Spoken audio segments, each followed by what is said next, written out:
Olá, você que está aqui conosco novamente no podcast Varejo na Real. Paulo e eu estamos aqui no quarto episódio de 2026, onde a gente começou focando no vendedor, na gestão, na operação, na liderança, e hoje a gente vai falar muito também de planejamento, de alguém que sempre esteve ali atrás, também na frente do Sim, balcão, né? sim. Mas ali olhando, analisando, planejando. Esse é o Hugo, nosso amigo Hugo. Queria que você contasse, muito bem-vindo, e queria que você Obrigado. contasse um pouquinho Bem-vindo, a sua Hugo. trajetória, pois morou em Portugal, estudou em Londres, trabalhou com a gente, ou comigo na Fast Shop, Paulo já trabalhou lá, GPA, tantas outras empresas, Accenture. Fala um pouquinho aí de você para a gente começar com as perguntas cabeludas para ti, Hugo. Legal. Bom, primeiro, muito obrigado. Agradeço aí, Imagina. Cauê e Paulo. Bom, vamos lá. Falando um pouco sobre o Hugo começa a carreira com consultoria, né? Desde lá da empresa Júnior. Então, meu background veio de Price, Accenture, IBM. A IBM quando adquiriu a Price, certo? E aí, dentro desse mundo de consultoria, um terço em projetos de estratégia, redesenho de processos e sistemas, e centralizações também, que são pequenas reestruturações dentro das empresas, né? E, bom, depois eu fiz o MBA em Londres, né, na London Business School, programa Sloan, um ano full-time em estratégia e liderança. Foi um ano sensacional, né, um ano eu e minha esposa, sem filhos, Vocês não realmente tinham para filhos na estudar, época, né? ainda E foram não. juntos, que legal, né? Sim, foi um período muito legal e a gente aproveitou muito, né? A gente foi da turma que foi para estudar, então a gente morou perto da biblioteca e a gente ficava até a noitão na biblioteca, mas também não deixava de ir no pub, que era muito bom. Fundamental em E o inglês Londres. fluía, né? É. Enfim, quando eu volto, aí tem uma conexão, né? Eu volto, a Fast Shop estava fazendo alguns projetos interessantes com Londres e tudo mais, e aí recebi esse convite, voltei então para o Brasil, onde eu fiquei uma jornada muito legal, né? A gente montou a área de estratégia, de planejamento na Fast. Foi um período muito rico. De lá fui convidado para assumir o Family Office de startups, né? Fui CFO da startup de investimento em tecnologia, em e-commerce, healthcare e seguros. E deu a vontade de morar fora de novo, né?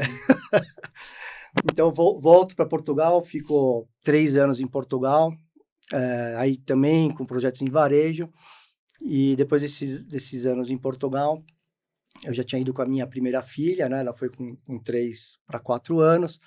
Tenho a segunda filha lá, então... Mas para Portugal você foi como consultor, Cara, não, eu fui mesmo... Eu Por bati a conta. cabeça na parede... como aventureiro. E decidi ir, né? E aí foi lá que você arranjou o emprego na Accenture? Foi assim, De eu lá? tava... Antes de ir, eu tava, assim, muito acelerado, né? Tocando 3 startups como se for ao mesmo tempo, ainda os projetos na Fast Shop. Eu tava com uma musculatura Você muito sabia disso? forte, Só um né? parênteses, Não, sabia disso? não O tinha a grupo da menor família? ideia. Você viu que legal? Não tinha a menor ideia. Bom, e tinha muito esse desejo, o tempo vai passando, depois preocupação, né, de fazer esse movimento mais tarde, as crianças mais velhas, enfim.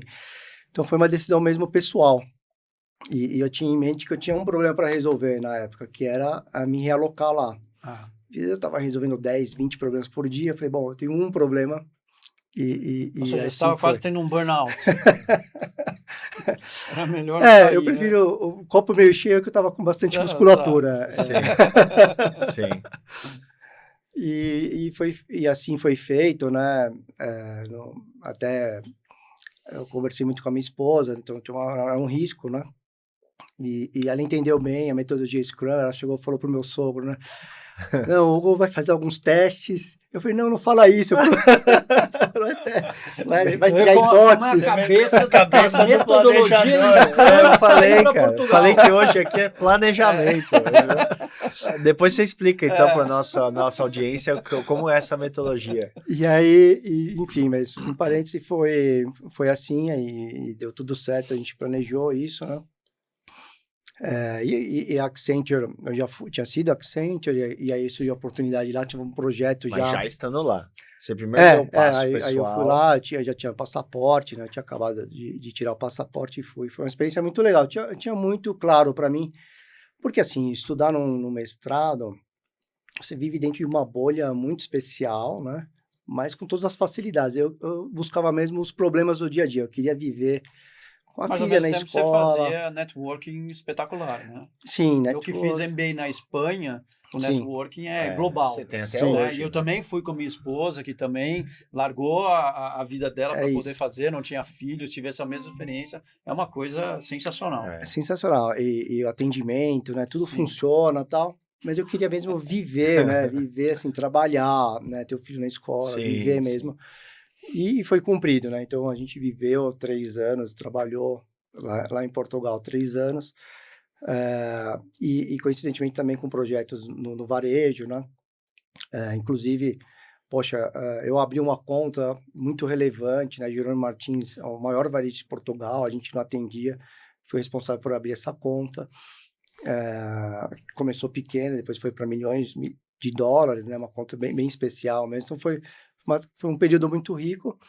E a gente decidiu voltar, e na volta eu peguei aí projetos de consultoria muito ligados à estratégia comercial, e por fim, hoje, sócio da RGF, na parte de reestruturação. Então, a gente conduz aí projetos de reestruturação extrajudicial e judicial, com gestão interina, né? Então, a gente assume a cadeira, assume o caixa, assume a gestão, para transformar as empresas, com um cenário aí de taxa de juros de 15% ao ano, veio acumulando e agora Imagina. E você é acha um que momento que só é cresce. mais sobre todos os custos Brasil ou, independentemente disso, é mais sobre gestão? Essa situação das empresas que estão Perfeito. em recuperação judicial? Quando você vê o pedido de uma RE, tipicamente vai citar ali pandemia, taxa de juros, competição e mais alguma outra coisa, mas esses 3 sempre vão estar. Agora, a nossa postura na hora de assumir o cliente é gestão. É gestão, porque Vocês são contratados para isso, né? e todos esses outros dados são os mesmos dados para os concorrentes. Os Exato. concorrentes também tiveram na pandemia, Exato. também com juros altos, né? Então, Exato. é assim que a gente faz a leitura. E aí, na gestão, é uma oportunidade infinita, né? Desde de uma boa gestão de caixa, que aí é eminente, é muito importante de assumir o caixa, e depois estratégia e execução, né? Negociação de dívida também vocês A entram? negociação de dívida, com certeza, então preparar todo o plano financeiro Credores. junto com as dívidas, então fazer as negociações com os bancos, com os credores, os fornecedores, né? Eventualmente até também do próprio pessoal, né? E aí colocar esse plano. Lógico que para esse plano funcionar, existem algumas ferramentas que a RE e a RJ, né, suportam. Então, por exemplo, ela faz, até que facilita, mas é uma lei social, né? RE e RJ são leis Eu queria sociais. te perguntar até Mas tem, onde entra... mas tem grandes diferenças entre as duas, não tem? Você Ah, consegue deixar um pouco claro só? Porque o GPA que fez agora, ele fez uma RE. RE, Isso. ela não fez uma RJ. Isso. Né? Então você consegue só para explica a a sigla galera o que é. está vendo Claro. a gente um pouco da diferença. De maneira bem rápida, assim, a RE ela é mais rápida, né? Ela tem em vários sentidos, né? Seja na parte de negociação, com o próprio jurídico atuando. Então, você tem um período de carência também menor, mas as negociações são mais rápidas, e você São consegue 90 colocar um dias, plano. não? 90 dias. RJ já são mais, né? Quase aí o dobro. E na RJ, você tem condições de conseguir, talvez, negociações maiores e melhores, mais amplas, mas também requer maior aprovação dos credores. E uma diferença principal da RJ é que o juiz vai colocar um administrador judicial para acompanhar a Agora, quem transformação. decide se eu vou abrir uma RJ ou uma... É um pouco do contexto da empresa, né?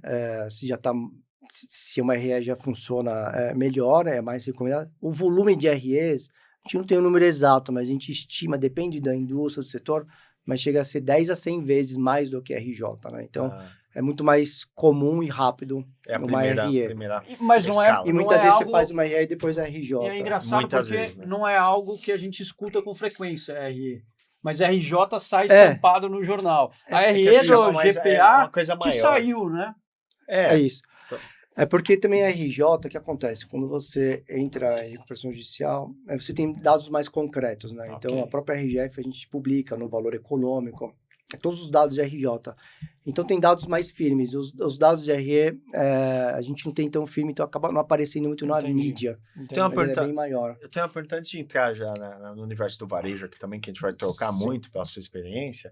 Mas, assim, eu não sei se minha pergunta é até correta de se fazer, tá? Mas, assim, em algum ponto, entrar numa RE ou RJ pode ser parte estratégica da empresa por conta da sua falha de gestão ou de uma gestão proposital de tributos que foi deixada, enfim, como é que funciona isso? Você acha que chega a um ponto?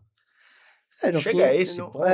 No fundo, assim, o que a gente fala a reestruturação, ela pode acontecer sem uma RE e RJ, né? Sem Você dúvida. pode contratar uma empresa para fazer uma reestruturação. Exato. E o ponto que a gente fala é que quanto antes melhor, né? O empresário, ele vai chamar, tipicamente, aos 47 do segundo tempo, torcendo por uma prorrogação ainda maior, por um gol e para ganhar mais tempo, né? Então, assim, e eu entendo o empresário, tá? O ponto é o seguinte, também, assim, o empresário, pô, ele muitas vezes valente, tá batalhando e tal, mas ele não tá encontrando os caminhos, né? E ele tá tentando por todos os meios, como ele sempre fez a vida inteira, né? Então, às vezes, por falta de conhecimento que existe assessorias especializadas, ele vai tentar todas as alternativas antes de chegar no limite. Às vezes e ter até que pro levantar a ego, mão. né? Até pelo Também, ego. pela visão e Eu vou propósito. conseguir, O eu vou cliente, conseguir, eu vou conseguir. Visão e propósito, É. equipe, cliente, tudo, né? Vou conseguir. E É. aí, putz, não dá mais. Ou ego, ou falta de conhecimento mesmo. Falta de conhecimento. Claro. E porque, por um lado, eu gosto muito de respeitar a trajetória de quem montou o negócio, né? Então, Sem assim, dúvida. Claro. Essa mesma força de vontade foi o que criou, certo? Sim. Mas, eventualmente, essa transformação não aconteceu por um caminho ou por outro, e aí vale a pena, então, chamar uma equipe especial que já está acostumada a esse tipo de situação, vai assumir rápido, vai transformar rápido, e decisões que, às vezes, foram postergadas, ou que tinha alguma dificuldade ali, ou política, ou familiar, ou qualquer outra, ou de leitura mesmo do mercado, foi postergando, e a gente vai ter que tomar todas elas, todos os dias, em um mês, para resolver. Agora, existe alguma estatística que indique que é mais comum em empresas familiares ou em empresas de capital aberto? É um bom ponto. Eu não tenho essa estatística. O que você vê por aí? Assim, vamos lá. Quando a gente fala em empresa familiar, eu tive uma história de conhecer muitas empresas familiares profissionais, certo? Então, eu acho que o ponto de decisão é se é profissional ou não, né? Mais do que familiar ou não. Ok. Não é profissional, aí a chance é gigantesca, é muito maior, ou quase certa, né? Mas eu imagino que empresa familiar, mesmo profissional, pode postergar algumas decisões que quando vocês chegam e olham de fora, falam, não, isso tem que ser tomado. Sim. Mas não conseguiu por questões políticas, familiares e tal. Até desentendimentos do rumo, né? Do que fazer, pode estar acontecendo dentro desse board familiar, né? Talvez a familiar, eu diria que tenha um benefício de tomar decisões mais alinhadas por longo prazo, então não vai fazer loucura para fechar o trimestre, né? Então isso é um ponto positivo. Então tudo tem ônus e bônus, né? E o ônus, eventualmente, aí depende do grau de profissionalização, tem alguma pessoa, alguma situação ali da família que não se mexeu e acabou por postergar. Né? E como você vê o cenário hoje? Você acha que hoje, com inteligência artificial, com as incertezas que existem, com guerras que a gente fica criando desnecessárias por aí, os impactos na cadeia de suprimentos, etc. Você acha que a gente está num momento onde provavelmente a gente vai ver muito mais RJ e RE acontecendo? Perfeito.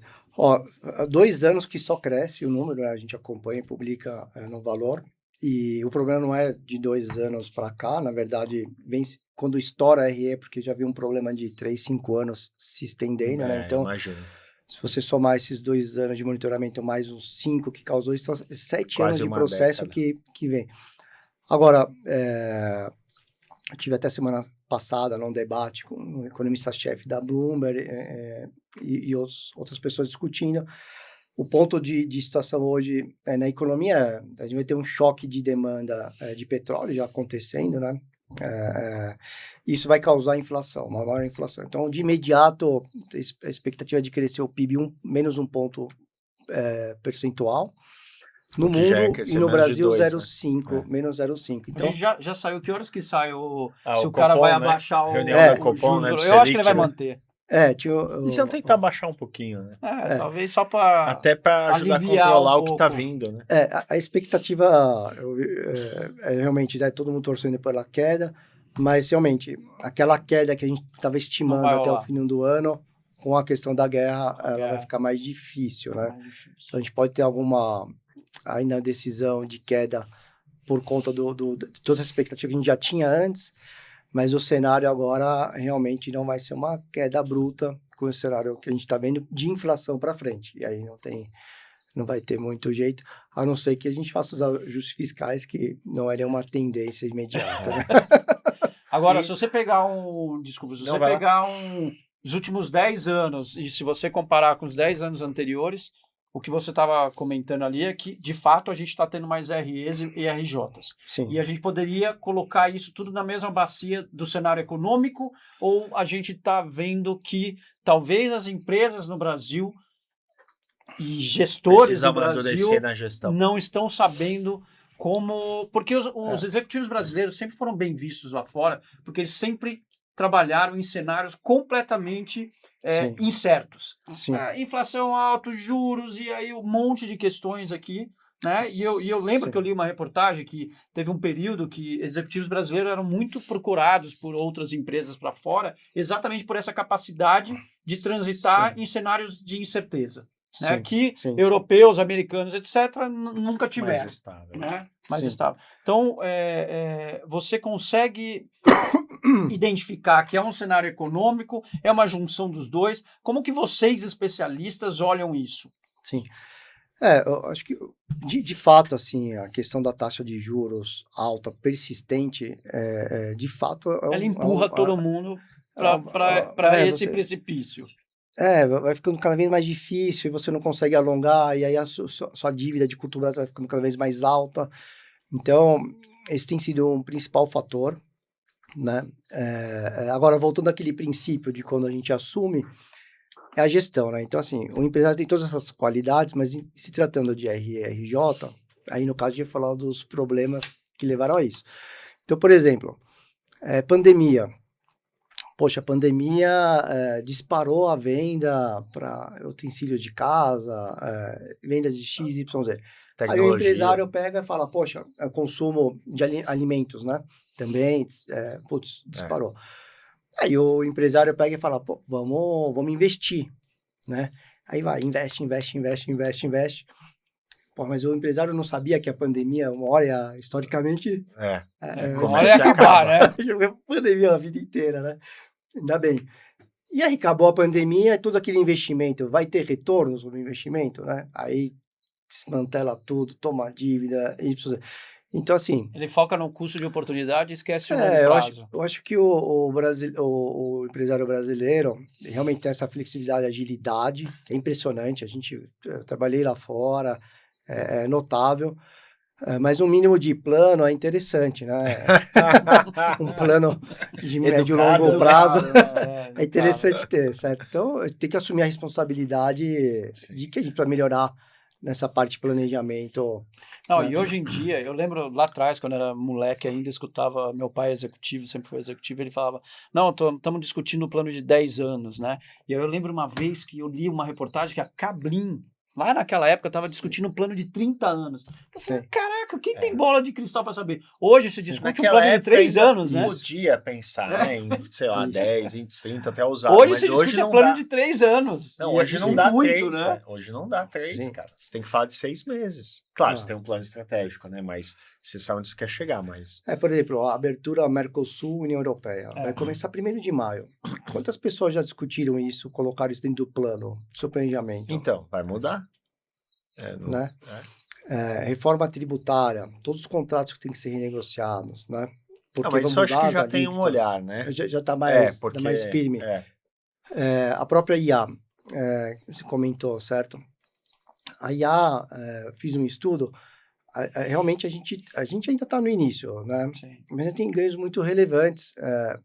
E olha, assim, diferente de outras grandes tendências que a gente acompanhou, né, mais recentemente, você pegar aí cloud, metaverso, umas que tiveram mais adoção, menos adoção. Não, o metaverso era difícil tangibilizar. Morreu rápido. Morreu, né? Agora a IA, assim, os ganhos estão vindo rápido, as pessoas conseguem eficiências muito rápidas. E Né? B2B e B2C, né? Tá para todo mundo, né? Então, assim, olha, quando eu penso em IA, eu não penso só em IA, né? Eu costumo pensar em tecnologia, porque depois a IA também vai se acoplando, vai mudar o nome, daqui a 2, 3 anos é outro nome, mas vai se transformando, mas é uma eficiência de tecnologia, né? E, assim, os ganhos são brutais. Assim, a gente vê projetos que estavam engavetados 1, 2 anos, o cara vai lá, pega um agente, programa e resolve em 3, 4, 5 minutos. Lógico que depois tem alguns ajustes. Claro. Então, assim, é uma tecnologia brutal e pensando como o Brasil, desse jeito rápido e tal, pode ser uma boa, um bom vetor para a gente, certo? Então, assim, Claro. assumir essa IA e executar. Então, eu mesmo fiz vários testes, né? Tenho usado bastante. A gente, inclusive, no conselho do cliente que eu tô, o pessoal incentiva muito os diretores a usar, né? Sim. Agora, tem que saber usar, né? Sim, Porque não podemos achar que a IA ela simplesmente vai resolver qualquer coisa por um prompt. Você tem que ter planejamento, você tem que ter dados estruturados, Algumas você tem que treinar, integrações. você tem Isso. integração, você tem que saber para onde você quer ir, é isso. né? E a boa notícia para nós aqui da mesa é que os cabelos brancos ajudam. Os cabelos brancos Exato. te ajudam a colocar um prompt melhor. Exato. Né? Então, por Exato. exemplo, semana passada eu fiz um prompt. Então, eu fiz uma regressão, uma análise, uma estatística. Mas eu pedi a regressão. Exato, né? exato. Depois pedi as faixas. E eu Exato. usei isso na minha política de investimentos, por exemplo, em mídia. Né? Outro dia a gente queria montar um quiz online também. Em 3 dias a gente montou, Muito subiu, rápido. já Muito colocou no ar.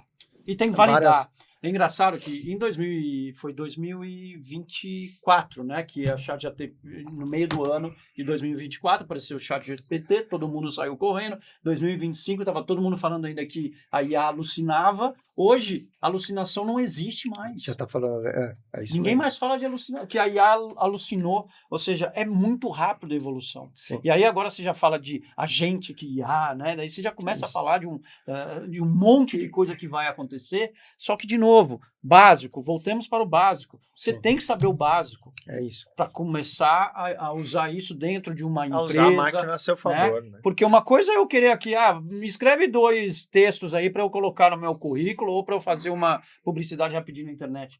Outra coisa é, o que nós vamos permitir dentro das empresas, dos executivos usarem IA para quê? Sim. Né? E qual é o grau de garantia de privacidade que as informações ali estão sendo mantidas dentro da empresa e não numa nuvem que eventualmente pode sofrer um hackeamento e você pega todas as... Então, cara, é um tema que a gente podia ficar aqui horas e horas e horas discutindo. Mas sim, tem que saber usar. Tem que saber usar. Tem que usando entrar bem, tem nessa muito onda. ganho de eficiência. Não pode perder essa onda. E a empresa dá os ambientes, né, necessários e fechados dentro da empresa, treinar as pessoas para usar dentro. Porque se você não treinar e fizer isso... Exato. Vai usar fora. Exato. Aqui, E aí está escapando dados da empresa. Acabou. E você Isso tem muito dados grande. sensíveis. Sensíveis. As empresas têm dados sensíveis. Você permite o cara entrar numa IA e ficar ali brincando, acabou, te roubam todos os dados. Para falar a verdade, até nossos planos eventuais, nossos planos de varejo da Real, uma vez que a gente está usando aqui uma ou outra, e a gente usa mais que uma, né? Para pôr no plano, a gente também está retroalimentando esse sistema que vai escapar isso para alguém que vai pedir um plano. Exato. Né? Essa retroalimentação da IA está acontecendo já há 2 anos, 2 anos e meio, de maneira muito massiva. E hoje você vê todas as sites de consultoria, qualquer site de consultoria que você entra, ele já está falando que tem uma ferramenta dele já de IA, né? Para contribuir, né? E assim, a gente tem que ser muito rápido, né? A gente fala que define estratégia de manhã e implementa até o final do dia. E muitas vezes a gente está lá numa discussão e fala, puta, a gente vai ter equipe, vai ter como resolver essa demanda. E muitas vezes isso aqui tá virando muito comum. Pô, vamos via IA, né? Vamos testar, e resolveu. Então, a gente está aprendendo, né? A gente está se acostumando. Então, muitas vezes vem da gente mesmo, mas várias vezes eu já recebi. Hugo, tenta com IA. Aí eu falei, pô, para esse ponto eu não tinha pensado. Pá, pá, pá, pá, pá, e resolve. Então, realmente é uma ferramenta fantástica. E são diferentes empresas, né? E toda hora, assim, ou tá mudando, né? A top 3, né? Top 3 está sempre mudando, né? Sim. Agora, sei lá, é a Cloud, né? Sim. E a GPT sempre teve ali no top 1, mas agora Gemini deu uma super Gemini, crescida. pô, aí você pega a imagem de Gemini, tá muito forte, por aí vai, né? Então também a gente está aprendendo enquanto as empresas estão desenvolvendo e também está tudo se retroalimentando nessa aprendizagem. Eles também estão de aprendendo. qual que eu né? uso, Sim. exato, qual que eu uso para qual Sim. momento nessa semana, e semana isso. que vem pode ser outra.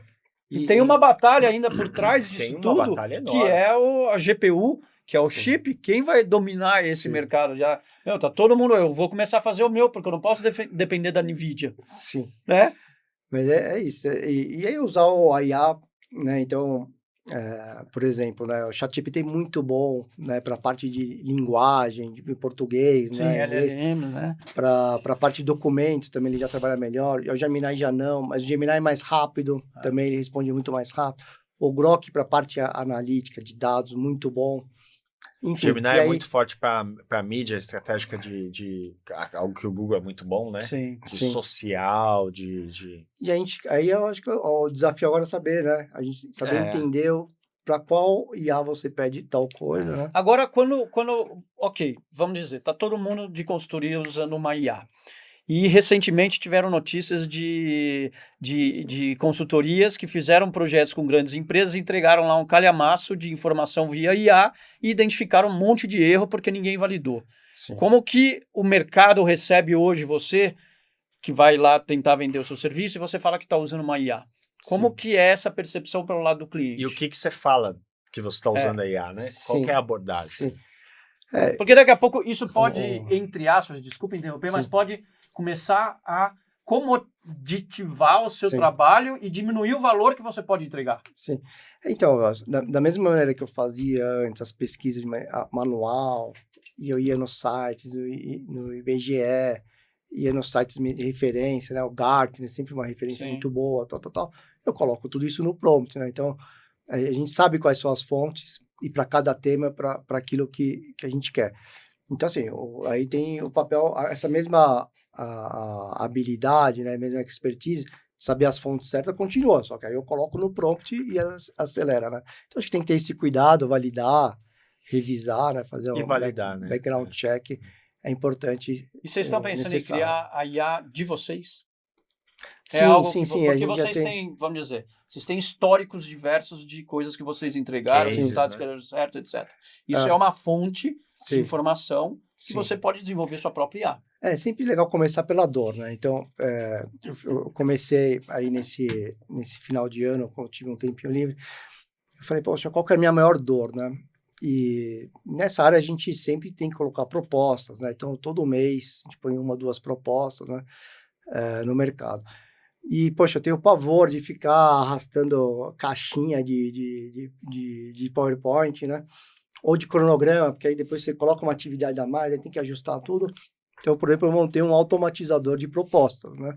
É uma dor minha, eu sei que eu vou ter que fazer isso todo mês, e automatizei.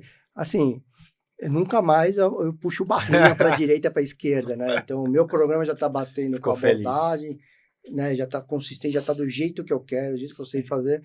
E fosse um acelerador bem Depois você manda pra super gente. interessante. Ficou essa super automatização. interessante. Então é isso, é sempre começar pela dor, né? Aquilo que é recorrente, que é uma dor sua. E nunca escrevi uma linha em Python. Isso, Hugo, dentro da empresa. Agora, e a empresa tendo, que eu acho que é um pouco da pergunta do Paulo, assim, tendo uma IA com os cases de tudo que vocês já resolveram para ajudar na tomada de decisão futura. Na tomada de decisão do próximo cliente. Sim. Dentro dos clientes. Exato. Então, o que a gente tem feito na parte financeira, né? Às vezes toma-se muito tempo de identificar o número e tal. O que a gente tem feito é carregar dentro de um ambiente fechado todas as informações via banco de dados, sai direto do RP, e dali a gente tem uma resposta conversacional. Então, Em vez de eu pedir para o financeiro para me retornar, Sim. eu já vou na IA e falo, poxa, como é que foi a venda da categoria X, qual que foi a margem apurada, me traz um gráfico aqui, já tem a resposta rápida, né? Então, esse é um grande benefício. Sem contar naqueles que já são, que a gente já sabe, né, que já tem validado no mercado, que dá retorno. Aí a IA para conversação, atendimento a cliente e na parte de criação, marketing, também são 2 pilares aí Tá sensacionais. validado. Tá, Hugo, pergunta de varejo Vamos aqui, lá. porque a gente falou um pouco de tudo, né? Também de varejo, mas de Sim. varejo. Você que está aí há tanto tempo analisando, olhando com clientes diversos no Brasil, fora do Brasil, quais são os erros mais comuns dos varejistas? Vamos falar Sim. de Brasil principalmente, mas quais são os erros mais comuns que você, quando entra numa consultoria, enxerga? Sim. Perfeito. Até puxando já o tema financeiro, né? Então, assim, é muito comum todo cliente que a gente chega, né? Discutir o resultado e olhar o resultado por categoria, por canal, por região, né? E é impressionante que, independente do tamanho da empresa, essa informação não está pronta. Quando está, não está completa. E a gente entra para revisar e descobre outros números, né? Engraçado, a gente falou um pouco disso Sim, no podcast com o Dib. Anterior. Isso. Falou como uma agência, essa dor, né? Então, isso é muito recorrente. Então, e aí depois, na hora que você acerta a margem, você fala, bom, agora vamos falar de ROI. Qual que é o retorno? Porque não adianta eu ter uma margem de 40% de um produto que gira pouco e um produto de 30% que eu não vou priorizar, porque tem um de 40%, mas esse aqui gira 2, 3 vezes no trimestre. Então, a gente tem que falar de ROI também. E aí o ROI, hoje é importante ainda, porque o ROI você vai considerar o custo do capital, a velocidade do giro, e com o custo capital lá em cima, o ROI passa a ser interessante. Você acha que falta?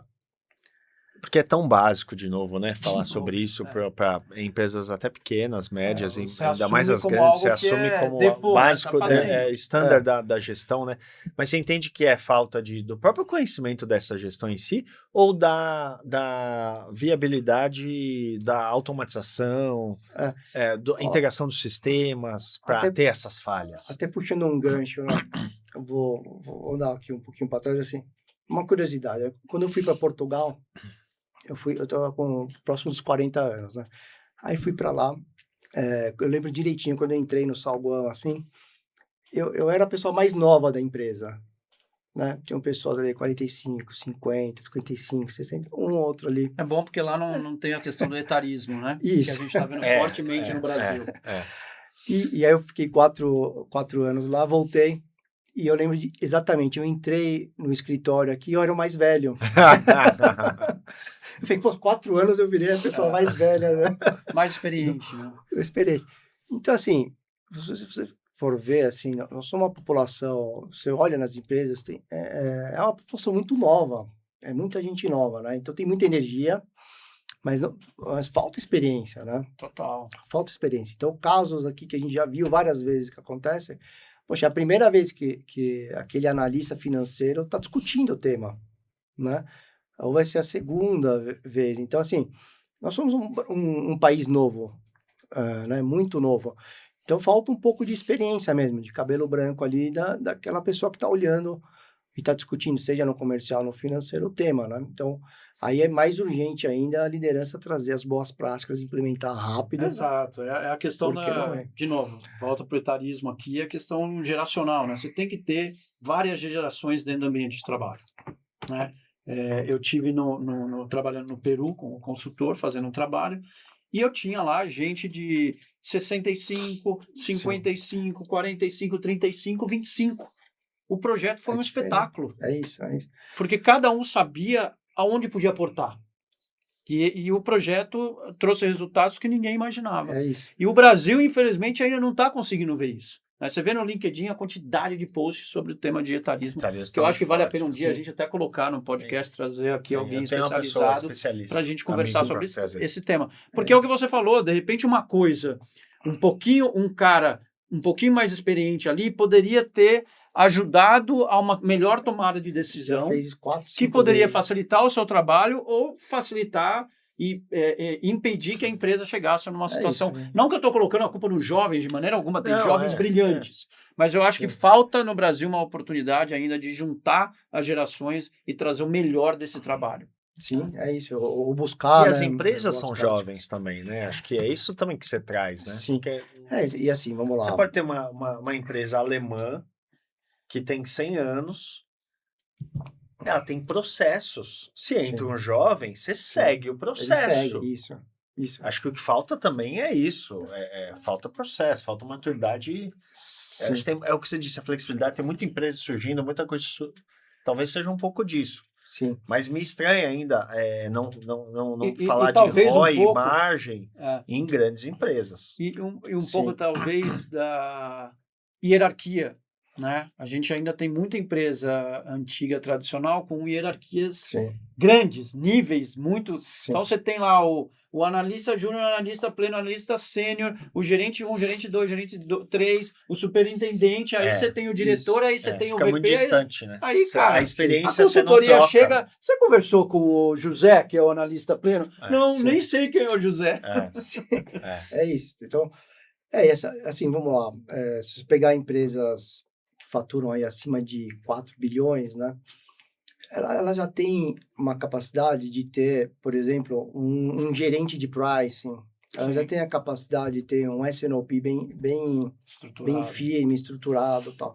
Quando você pega empresas, por exemplo, de 2 bi para baixo, muitas vezes ele não tem nenhum conceito, ele não tem a pessoa e não tem o conceito. Governança mesmo, você está dizendo. Então, a boas práticas de gestão, né? Então, por exemplo...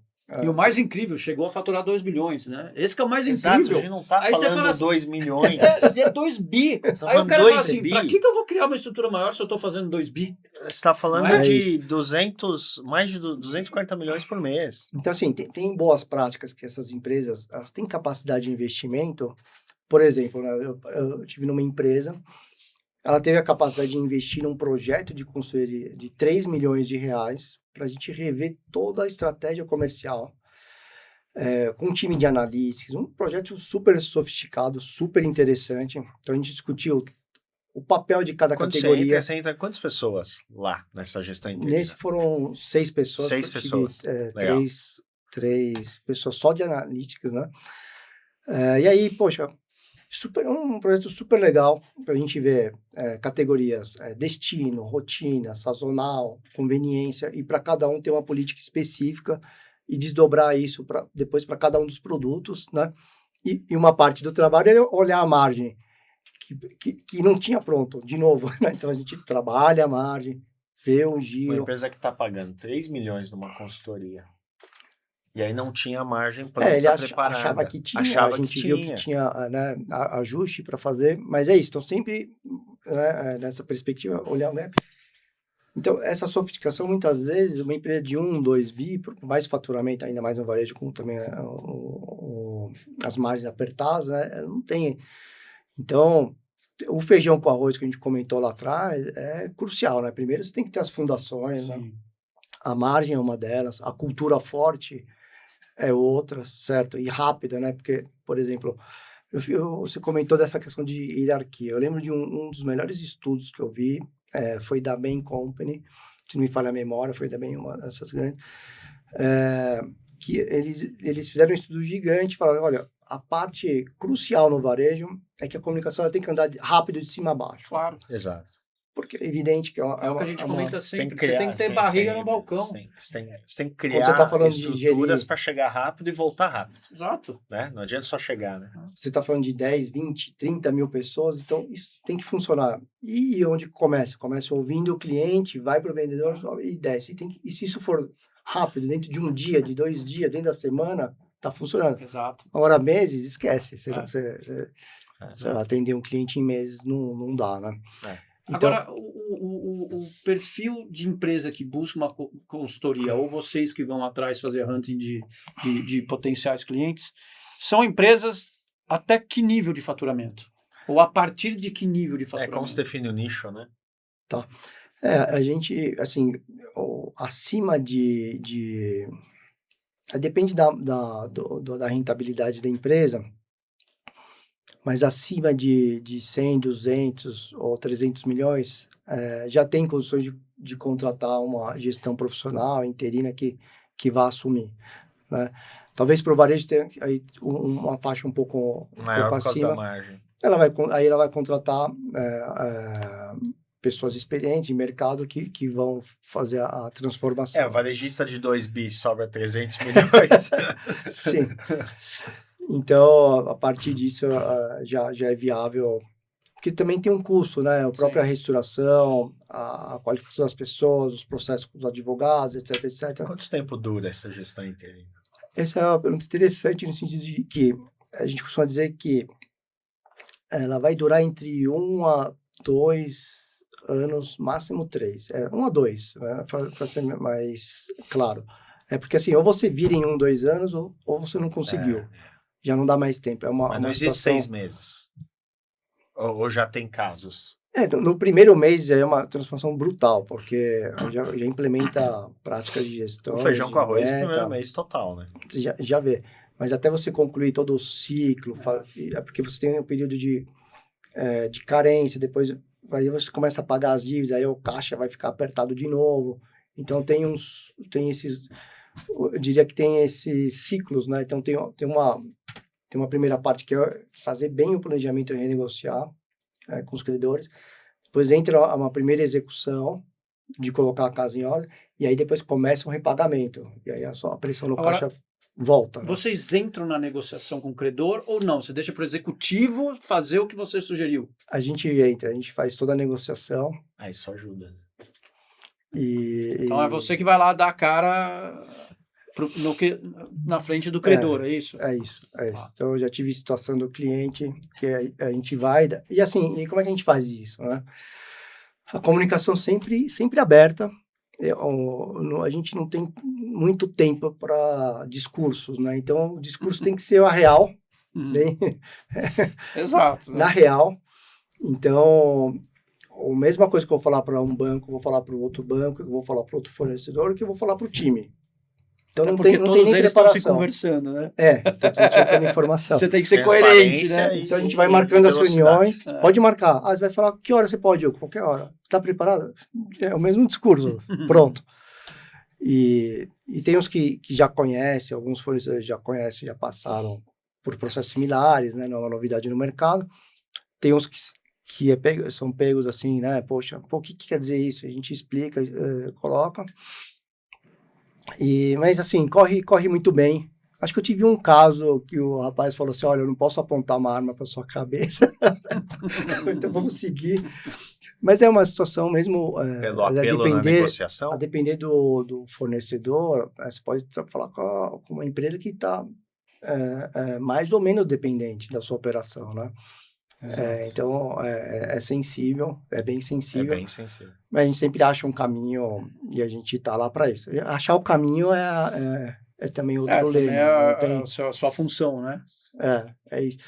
Agora, falando de agilidade, uma coisa que a gente faz, né, quando a gente entra, não existe essa questão de silos, de diretoria proteger uma informação aqui, ou querer guardar poder ali. Então, quando a gente entra... Quando entra, acabou. Acabou. Tá tudo exposto. Tá todo mundo no mesmo barco, todo mundo tem que entregar a meta. Então, é muito interessante. Em busca de sobrevivência, né? Por que a gente tem que chegar nesse limite para atuar assim, gestão, né? Porque deveria ser o normal. Você pega o diretor comercial, senta do financeiro e já resolve. Mas não é. Às vezes você precisa pôr alguém dentro da sala diferente, falando as verdades, para daí todo mundo se tocar, né? E a sensação de urgência, né, causada por uma situação de emergência mesmo, de crise de caixa, né? Então, isso cria uma sensação de urgência muito poderosa. Exato. Talvez uma última pergunta aqui para a gente começar a finalizar, né? A gente se conhece há muito tempo, a gente já falou muito de governança, de cultura, de NPS no foco do cliente.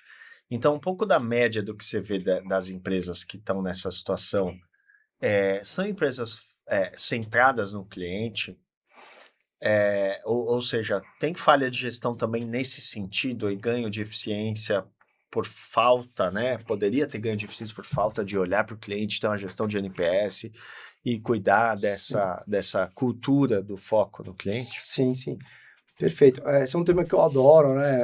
A gente vem de uma escola de cuidar do cliente, né? Depois, Cauê também na Apple, né? E, assim, com certeza aí tem muito espaço para atuar, né? Se a empresa está com problema de margem, de caixa, né? Algum problema ela teve de entender o cliente. E aí o NPS, se por um lado ele popularizou, que hoje é um conceito muito comum, mas por outro lado, não que tropicalizou, né? Não é que tudo que tropicaliza tem a parte boa, né?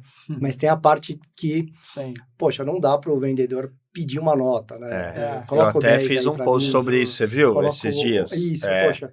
Não dá. Porque E é depois, assim, lamentável, né? e depois tem que olhar os resultados. O NPS não é só sobre a nota, né? Então, a nota, depois tem que desdobrar a causa raiz. Então, Exato. tá na logística, tá em qual processo, e desdobrar para você fazer a melhoria contínua. Então, é uma ferramenta fantástica, né? Mas que a gente tem que usar ela cada vez melhor, né? Acho que muitas empresas já têm, que acho que de 10, 20 anos para cá, sei lá, acho que nem 20% tinha. Hoje, sei lá, Hoje mais da tá- metade tem, tá bem popular, né? Mas tem que saber usar a ferramenta poxa, a gente até veio também de uma escola que era a cultura da empresa, né? Então, o NPS era a primeira reunião das Exato. 9 horas da segunda-feira. Exato. Então, você está ouvindo Você o mostra cliente, muito sobre a é muito cultura. mais do que uma ferramenta, né? Exato. Ele tem que fazer parte Não, da ali era cultura. propósito, 100%. né? O propósito eu quero entregar o melhor para o meu cliente, né? E ponto. Eu vou fazer parte da cultura. Aí é um NPS que está bem implementado, se ele fizer parte da cultura. Se ele for mais um indicador, ajuda, mas não tiver enraizado na cultura, você está perdendo espaço aí de realmente ouvir o cliente. Belas dicas hoje aqui com o Hugo. Muito bom. Legal. É isso. Não, é isso. Finalizamos mais um episódio. Obrigado, Muito Hugo, obrigado. por estar aqui, Obrigado, por eu. contribuir tanto com essa conversa com a gente. Pô, e eu com que a nossa agradeço, é um audiência. prazer aí. É um prazer enorme estar com vocês. Espero que tenha ajudado aí, que possa... Não, muito. É um tema bacana. Com certeza. A gente Obrigado se vê em mesmo. breve. Valeu. Legal, obrigado.